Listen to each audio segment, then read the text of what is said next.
This is To The Points with Jerry Azuma, and here is my NFL primetime preview and bets. All right, guys, Thursday Night Football. The Denver Broncos host the Las Vegas Raiders. Denver is favored by 9.5 points, and the point total for this contest is at 42.5 points. Now, the Vegas Raiders, they've lost 6 of their last 7, and last week they had a chance to win at the end, but they failed to execute.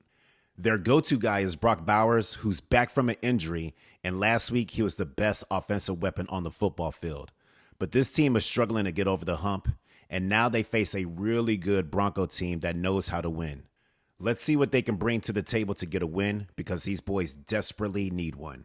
Now, the Broncos are feeling great, currently on a 6-game win streak. Everything is clicking and working for the Broncos, and they're looking like the team to beat in the NFL.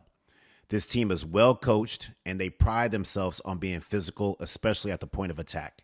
Now, the Broncos smell blood, and they will look to make quick work of the Raiders on Thursday night. Now, let's get right to the points.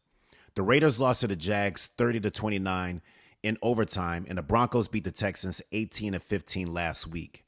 Now, Vegas, their tight end, Brock Bowers, he's one of the best tight ends in the business. Last week, he came back from an injury and put up some monster numbers. 12 receptions for 127 yards and 3 touchdowns.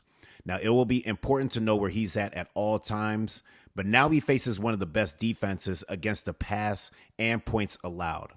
Yes, his targets will probably approach double digits, but when this defense wants to minimize a player, they know exactly how to do it.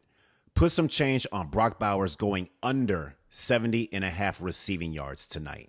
Now, Marvin Mims has been ruled out due to a concussion for tonight's game, so that leaves Courtland Sutton to be featured tonight for the Denver Broncos.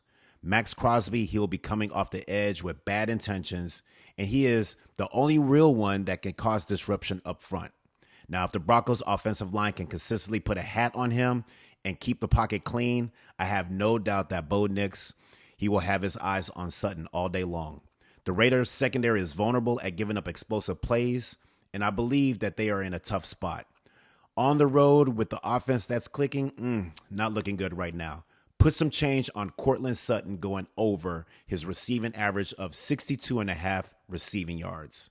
Now, in the end, I don't like how the Raiders handled themselves against the Jags last week, especially when it comes to their defense. They've been unable to get off the football field, especially on third downs, and stop drives. They're also giving up way too many touchdowns. Now they will be on the road after an overtime loss playing in altitude. And Geno Smith, he's faced with the number 1 sack defense in the NFL. I believe this is a horrible spot for the Raiders tonight. Put some change on the Denver Broncos covering the high number spread tonight. All right, guys, this has been To The Points with Jerry Azuma. Make sure to like and follow. And as always, thanks for listening.